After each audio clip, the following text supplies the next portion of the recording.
Apas Barangay Captain Ramil Ayuman na nanawagan na nga imbestigahan ang pagpusil patay sa gitumbok nga drug lord nga si Jeffrey Diaz alias Jaguar. Nagduda si Kapitan Ayuman nga gituyo pagpatay si Jaguar samtang acting Mayor Margot Osmeña miadmiter nga nabalaka sa seguridad ni Mayor-elect Tomas Osmeña. Si Luan Mirondina sa report.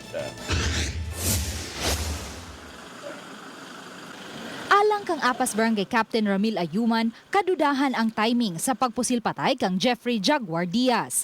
Una nang nabalita ang plano ni Jaguar sa milabayng simana nga mutahan. Nagplano usab siya nga panganlan ang iyang mga protektor. Sa telephone interview, gibutyag ni Ayuman nga usa ka opisyal sa PIDEA ang mipahibaw kaniya sa plano untang pag-surrender ni Jaguar. Kinahanglan nga kanahan makatama limpyuhan na itong kapulisan, di ba? Dugay na sa katungugan ng Jaguar nga na mga police protector. Confirm sa itong kaila from the PIDEA director, o ngayon ang PIDEA director nga mo surrender ng tato nila. Nganong ila magipatay. Apan giklaro ni Ayuman nga uyon siya sa pagukod sa mga gitumbok nga drug lord. Atong gi-condemn ang mga binuhatan na ni Jaguar, no?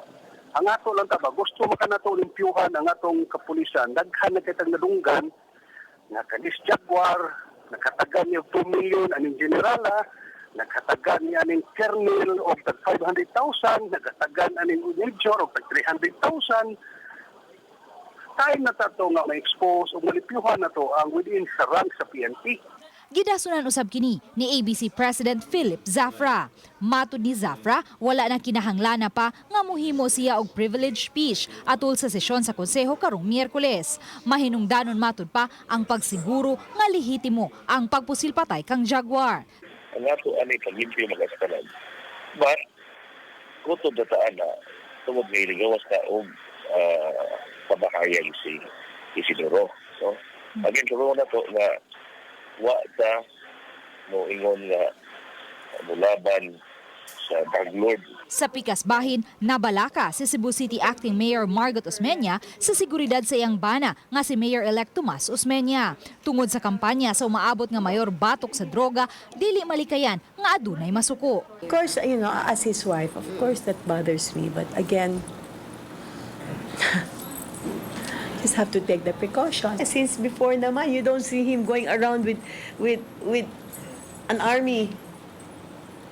No? Like, we as much as possible, we really try to minimize that.